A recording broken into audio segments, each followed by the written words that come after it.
Hey guys, my name is Slade Adams. This is East Tennessee Music on the Rise. Today we're here with a couple members of the Ethan Vancil band. Did I say that right? The Ethan Vancil band. Ethan Vancil band here. Guys, go ahead and introduce yourselves for us. My name is Ethan Vancil, and I'm the lead singer of the band. And y'all can go ahead. Yes, I'm Wendell Ellis. I play tenor sax. I have the privilege of playing with these guys when they do a full band set. It's a great bunch of guys and some good music. And I'm Brett Jones. I play bass guitar, and I love playing with this guy. He's some great talent. Awesome. Ethan, we were talking a little bit before. It's funny, I found you on Facebook. I saw you singing. Long before I ever knew that I was going to do this or we were going to be speaking today, which I think is pretty cool. It speaks to the power of social media, and how things like that can spread. Why don't you tell me a little bit about? It seems like what you're doing is a family affair. It seems you talked about how your dad, wrote the song, and your mom's here with you today. Can you talk a little bit about maybe how your family plays into what you're doing? Well, my dad, he started writing songs for me. At one time, because I knew I was going to need songs to be able to get where I'm going. If you want to make it in the music, you've got to have your own stuff. Absolutely. And I tried writing it, and I done all right, but he's a better songwriter, so I just let him do that, and I write the music to it. And Mom, she books my shows, and she keeps me in line and everything. So. Make sure you show up on time. Yeah, make sure I'm doing everything that I need to do and all that. So absolutely, man. That's the beautiful part of music. It seems like in a lot of other aspects, 1 + 1 = 2. But in music, one talented person plus one talented person equals way more than two talented people, right? Mm-hmm. Which I guess is a great segue to talk about maybe these guys and how you met them and how they came to be part of what you're doing. Well, I met Wendell here. He sent my mom a message and said he would like to come and play some Bob Seger with me one time, and he said somebody told me that you do some, and I was like, well, yeah, and he said I'll come and play the sax for you on it, and I said, well, that sounds cool. And Brett, my drummer Matt, he's not here today, he got Brett for us, and he got the other musicians in my band. He's good at finding musicians and stuff like that, and so yeah, that's how I come to meet these two guys. That's awesome, the rest of my band. That's awesome. Tell me a little bit about some of the influences you were talking about. Outlaw country, and that's pretty. It's pretty evident just from the progressions that you were playing and things like that. Like that's you're right in that vein. Talk to me about some of those influences and who's important to you. My biggest influence is probably Waylon Jennings. Yeah. He just he's just got that sound that I've always dreamed of having. Yeah.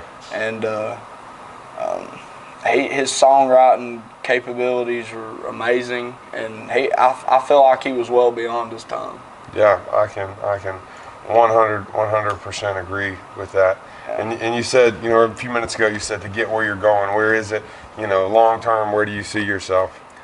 I hope to, be performing and doing what I love in front of a lot of people. Yeah, maybe you'll be playing, kneeling here in front of 100,000. At some point, right? That'd be a good dream there. Yeah, you got a great voice, man. Thank you. Voice. I appreciate that. Where can the people find some of your stuff? Are you on Spotify or? I'm on. You can go find me on YouTube up under Ethan Vancil Music, and you can go look me up on Facebook at Ethan Vancil Music as well. And I got a website too, but we really don't do much on it. Yeah, I think. As far as websites are concerned, that's kind of obsolete these days. It's everybody's going to streaming platforms or YouTube or all it takes is one song on YouTube and people will find you that way. Next thing you know, you got 10 million views and a captive audience, which is the great part of today. You don't have to be part of a major record label or anything like that, right? Trying to grow your stuff. That's very cool, man. So how about some upcoming shows? Where can people find you coming up? I got a show tonight over at Louisville Landing and off Topside Road, and I got one coming up at the Double C in January, but that's the next band show that I've got. It's a while. It's January 25th. It's gonna be a while. So I got some solo gigs. Probably. I don't know. She booked any in a little bit. So yeah.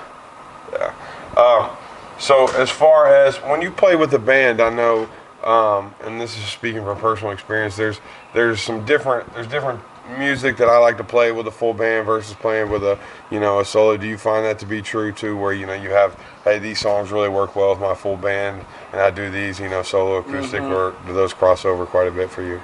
Well, see, a lot of them,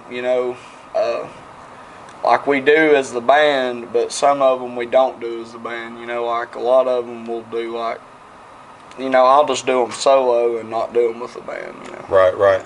So if you guys have a full band set, do you break it up some where you might just do a few songs on your own and bring the band up, or is I've it done that before. Yeah. I think that is a byproduct of the kind of music that outlaw country, where some of it, it doesn't need the full band. Sometimes you kind of want that stripped down version, and it's more about that message that you're trying to convey. Definitely. Very cool, man. Along with that, one of the things that's fun about playing with Ethan, and I found out about Ethan on social media. I got to say, his mom does a good job with getting that information out there. Very much so. We're mostly, me and Ethan are. His hero's Waylon, but he looks like Ronnie Van Zant. I'm just going to throw that out there. But I saw him on, and I heard him. I said, that gravelly voice, he needs to do a Bob Seger song. And I'm from the '70s, so I thought, I'll play that. Turn the page with him, and it's just turned in. But I was going to say, like some of the songs that we do, and that's so cool. But with the guys that are up there on the full band, it's like, it's like if he's going to take a lead or do a solo, everybody just backs out really good, and everybody just works together. And then when it comes together and we want to build it or whatever, there's just a real symbiosis there. Everybody kind of knows what to do, when to come in, back out, and it's a lot of fun playing with these guys. Some very talented. I feel privileged to be playing with these guys. I really do. I feel privileged to be playing with these guys. Like, these guys are amazing musicians. I got an amazing bass player sitting to my left. I got an amazing sax player. Got an amazing lead guitarist. Got an amazing drummer. These guys are just very talented. Man, that's incredible, and that's super rare to find a group of musicians that are tasteful. I think is the word I would use to describe when a group, when they know when to lay out and when they know when to play. And what's the saying? Sometimes it's not the notes you play, but the notes you don't play that are the most powerful. Right? Yeah, I think. And talking about family, aren't you related to the keyboard player? Yeah. I've been playing for the last 32 years with two of my cousins, and one of them was asked to play that first day. And I remember getting a text saying, "Hey, are you able to play it's the 4th of July show," is what we were doing with him, or right before the 4th. And he said, "Can you play this show?" And I said, "How much I want to make?" I don't know. He's 17. I'll play with anybody. Yeah. And it's like the night before the show, and we're trying to work up some stuff. And I said, we've not even met the kid. Yeah. Can we try to get him over here and run through some songs? And he walked in the door, and he sung that first note, and I was like, I'm going to like this. Yeah. I'm going to like this a lot.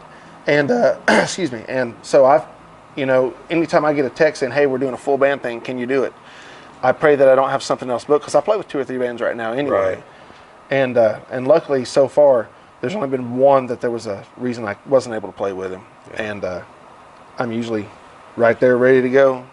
And when his mom said, hey, you want to come up here with Ethan for this interview, I said, well, sure, absolutely. Any chance to get him out there and let people see and know who he is. Yeah, because he's amazing.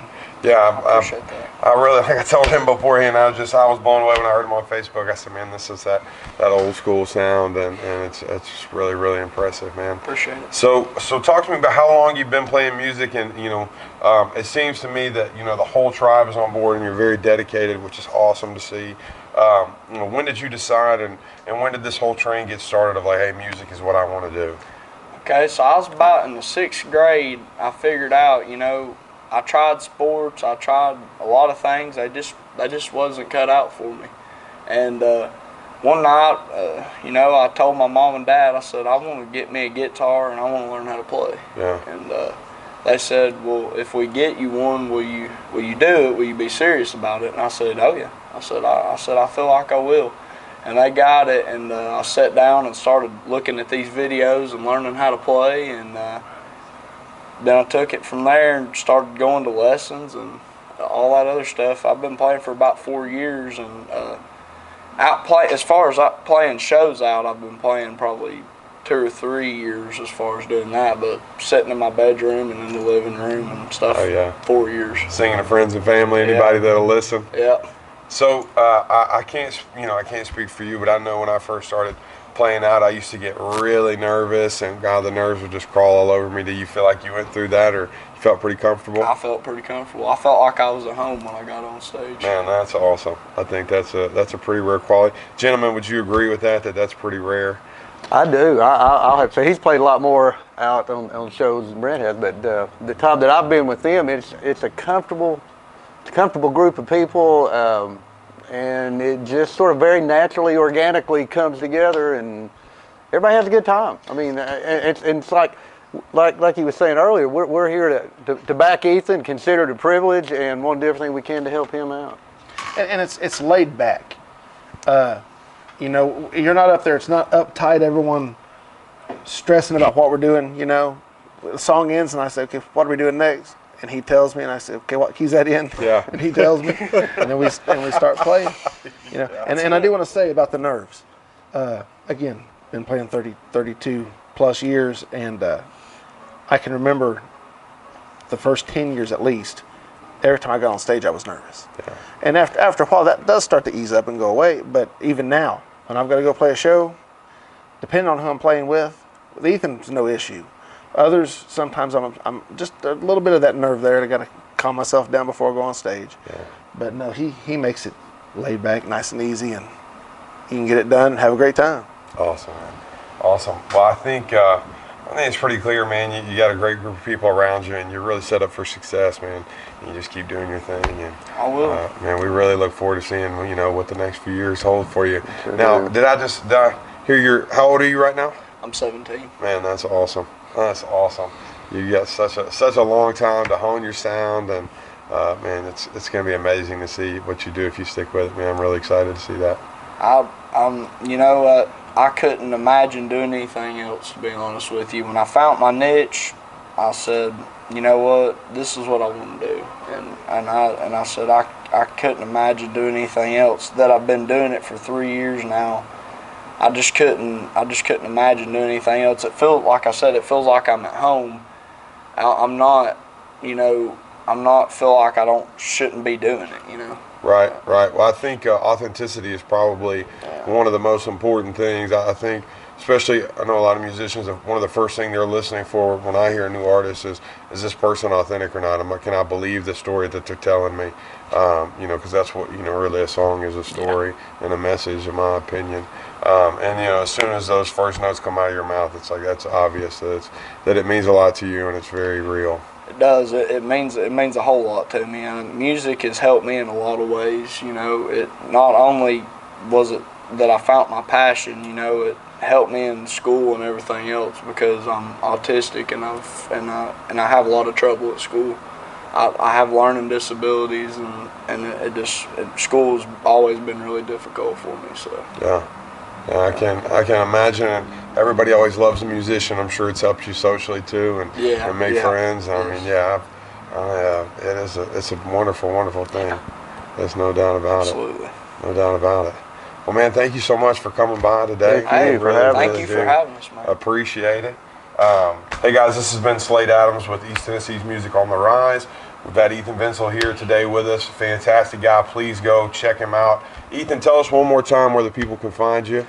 You can go on Ethan Vancil Music on YouTube and go look me up on Ethan Vancil Music on Facebook. And you can find me in both of those places. Awesome. Thanks again, Ethan. And folks, we'll see you again next week. I'd like to introduce this song. It's called Whiskey Jones. And it's a good one. It's an original. And my dad wrote it and I put the music to it. So I hope y'all enjoy this one.